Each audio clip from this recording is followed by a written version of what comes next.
블록체인 기술은 기존의 금융 시스템을 변혁하며 다양한 산업에 혁신적인 변화를 가져오고 있습니다. 이 중심에는 이더리움과 같은 개방형 스마트 컨트랙트 플랫폼과 최근 몇 년간 기술적 발전을 이룬 시바이누와 같은 프로젝트들이 있죠. 이더리움은 개발자들에게 풍부한 프로그래밍 환경과 광범위한 어플리케이션 개발 기회를 제공하는 반면, 시바이누는 단순한 민코인에서 출발해 복잡한 블록체인 솔루션을 제공하는 중요한 참여자로 성장했습니다. 하지만 최근 드러난 시바이누와 이더리움 재단 간의 소통 부재는 블록체인 생태계에서 협력과 소통의 중요성을 강조하는 계기가 되었습니다.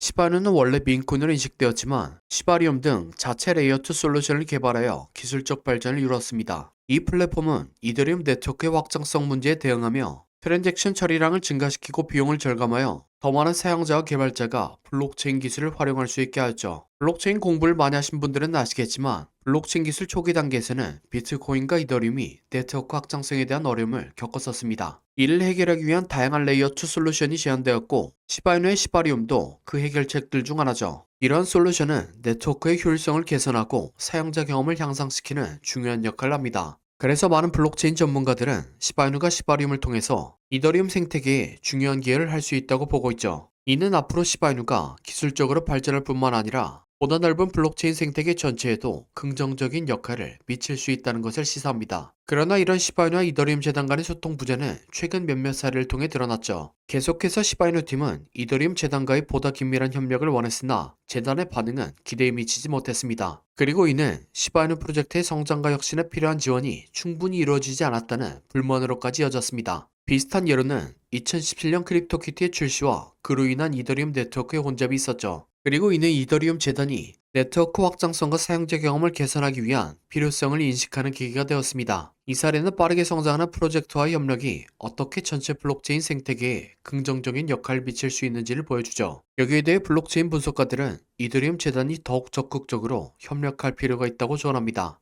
그러면 시바이누와 같은 혁신적인 프로젝트와의 협력은 이더리움 네트워크를 더욱 강력하게 만들고 더 많은 사용자와 개발자를 끌어들이겠죠. 시바이누와 이더리움 재단 간의 강화된 협력은 블록체인 기술의 발전과 글로벌 암호화폐 시장의 성장을 가속화할 수 있는 중요한 요소입니다. 두 주체 간의 소통과 협력이 개선된다면 시바이누는 기술적 성과를 넘어서 글로벌 시장에서 더 큰 영향력을 발휘할 수 있게 되겠죠. 그러면 이더리움 네트워크는 그 기술적 기반을 더욱 공고히 할 수 있을 겁니다. 블록체인 기술의 미래 역시 이러한 협력에 의해 크게 조화될 것이며 전체 생태계에 중대한 역할을 미치게 될 겁니다.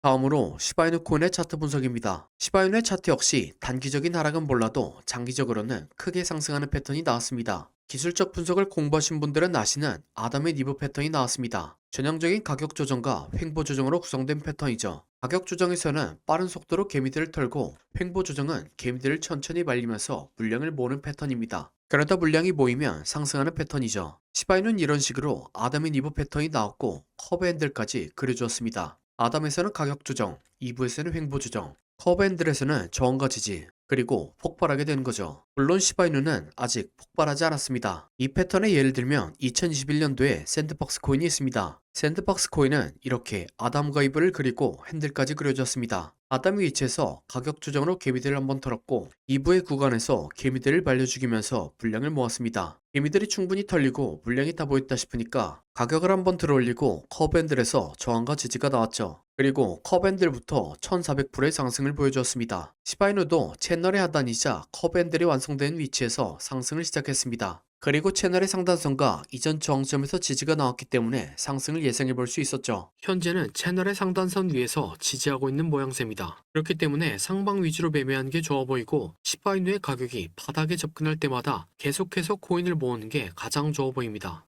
이후엔 타점부터 100%의 상승이 나왔습니다. 하지만 지난 12월 초에 시작된 비트코인의 조정과 함께 시바이누의 가격도 빠졌습니다. 그리고 현재는 8월부터 시작된 상승분의 0.5 구간이자 이전 매물대를 기준으로 저항과 지지가 만들어지며 반등이 나왔죠. 하지만 아직 조정이 끝나지 않았다는 생각이고, 적어도 618, 많이 가면 786까지 내려가야 반등을 시도하지 않을까 생각합니다. 거기에 더해 시바이누 코인은 3년 동안 가격 조정과 횡보 조정을 주면서 물량을 매집했습니다. 그렇기 때문에 강한 상승이 적어도 한 번은 나올 거라고 예상하며 타점까지 조정을 준다면 매수해 볼 생각입니다. 그러면 일반적인 커베랜들의 목표가 계산 방식을 사용해서 2000% 정도의 수익을 노려볼 수 있지 않을까 생각합니다. 여기서 놀랐던 게 이 정도의 수익률은 주식으로 치면 몇 년에 한 번 나올까 말까 높은 수익률이죠. 그런데 코인이라 특히나 민코인이라서 더 높은 수익률을 기대하시는 분들이 많을 것 같습니다. 아마도 이렇게 생각하신 이유는 몇몇 민코인 사례들 때문이겠죠. 시바이누 코인을 초기에 잡아서 900만원 넣고 7조 원 벌었다. 어떤 사람이 페페코인을 초기에 투자하고 500만 프로를 기록했다. 라는 뉴스를 한 번쯤 들어보셨을 겁니다. 저 역시도 이런 뉴스를 들었던 사람들 중 한 명이죠. 하지만 아무리 뒤져봐도 일반적인 거래소에서는 저런 코인들을 발견할 수 없었습니다. 그러다 저는 이러한 시행착오를 겪으며 발견한 사실이 있습니다.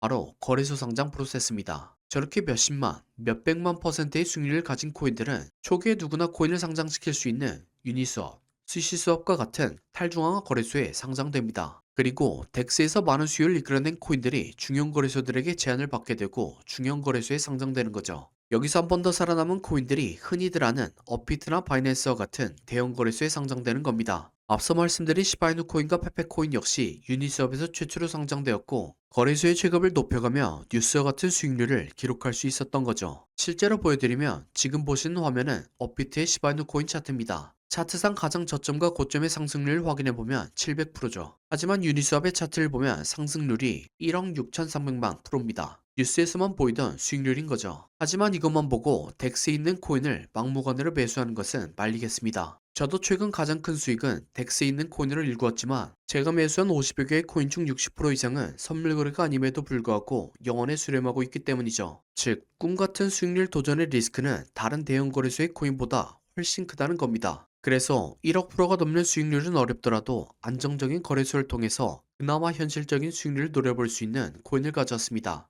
네, 바로 이게 1만 프로 이상을 노려볼 만한 코인의 차트입니다. 코인 차트 공부를 많이 하신 분들은 아시겠지만 과거에 대상승을 했던 코인들이 폭발 직전에 보여줬던 차트 패턴이죠. 이런 코인의 상승 원리를 말씀드리면 첫 번째로 세력이 장기간에 걸쳐서 매집한 흔적이 발견돼야 합니다. 이게 흔히 말하는 박스권이고 이 크기는 크면 클수록 좋습니다. 두 번째로는 박스권을 만드는 동안 개미들의 물량을 뺏는 과정이 발생합니다. 여기서 나오는 게 오랜 기간 동안 횡보를 하면서 개미들을 지치게 하는 횡보 조정과 가격을 갑자기 빠르게 움직여 개미들에게 공포를 주며 물량을 뺏는 가격 조정이 있죠. 마지막으로 개미들의 물량을 충분히 뺏었다 싶으면 상승의 신호를 추적해야 합니다. 보통 상승의 신호탄은 거래량을 동반한 장대 양봉이죠. 예를 들면 2020년도에 엄청난 상승을 보여줬던 세타펠 코인이 있습니다. 이렇게 1년 동안 횡보를 하면서 박스권을 만듭니다. 그 과정에서 가격 조절 한 번씩 주죠. 그리고 물량이 타 보였다 싶으니까 거래량을 터뜨리면서 장대 양봉을 만듭니다. 하지만 곧바로 가격을 떨면서 개미들을 털죠. 이렇게 1년 동안 횡보를 하면서 박스권을 만듭니다. 그 과정에서 가격 조절 한 번씩 주죠. 물량이 타 보였다 싶으니까 거래량을 터뜨리면서 장대 양봉을 만듭니다. 하지만 곧바로 가격을 떨면서 개미들을 털죠. 그래도 이전 거래량을 죽지 않고 이전 박스권 위에서 다시 한번 지지합니다. 네, 세타퓨엘은 12,000% 상승했습니다. 똑같은 방법으로 도지코인은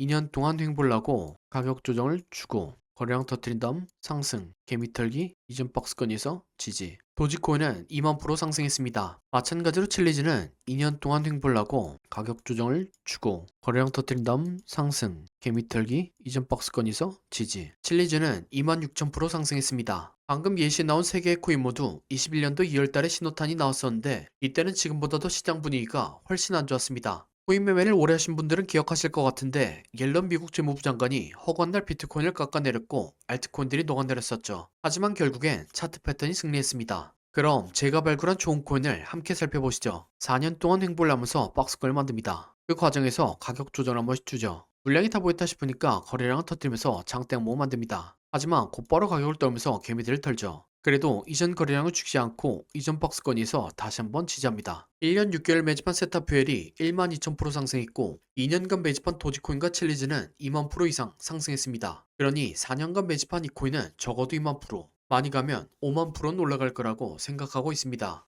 2만 프로면 100만 원이 2억이 되고 5만 프로면 5억이 되는 금액입니다. 차트가 좋으니까 여러분들에게 올인하세요 라고는 말씀드리지 못합니다. 하지만 100만원이나 200만원만 넣어서 인생 역전의 기반을 만들어 볼 수 있다 고는 말씀드리겠습니다. 그래서 저는 무리하지 않는 선에서 이 코인을 매수하려고 합니다. 저와 함께 이 코인을 매수해 보실 분은 더보기란 요청사항에 4년이라고 남겨주시기 바랍니다. 그러면 제가 여러분들이 구독자인 것을 알아보고 바로 코인 이름을 문자 드리겠습니다. 하지만 이렇게 말씀드리면 영상에서 공개하지 왜 따로 신청하라고 하냐 라고 하시는 분들이 계시죠. 최근에 이 코인이 무엇인지 영상에서 공개했다가 채널이 정지당한 적이 있습니다. 다음에 다시 이 코인을 돌려서 말했다가 정지를 2번까지 당하게 되었고 한 번 더 정지당하면 채널이 영구 정지되는 상황입니다. 이 점 이해 바라며 이 코인의 정보를 받고 싶으신 분들은 더보기란 요청사항에 4년이라고 남겨주시기 바랍니다. 그럼 다음 영상으로 찾아뵙겠습니다.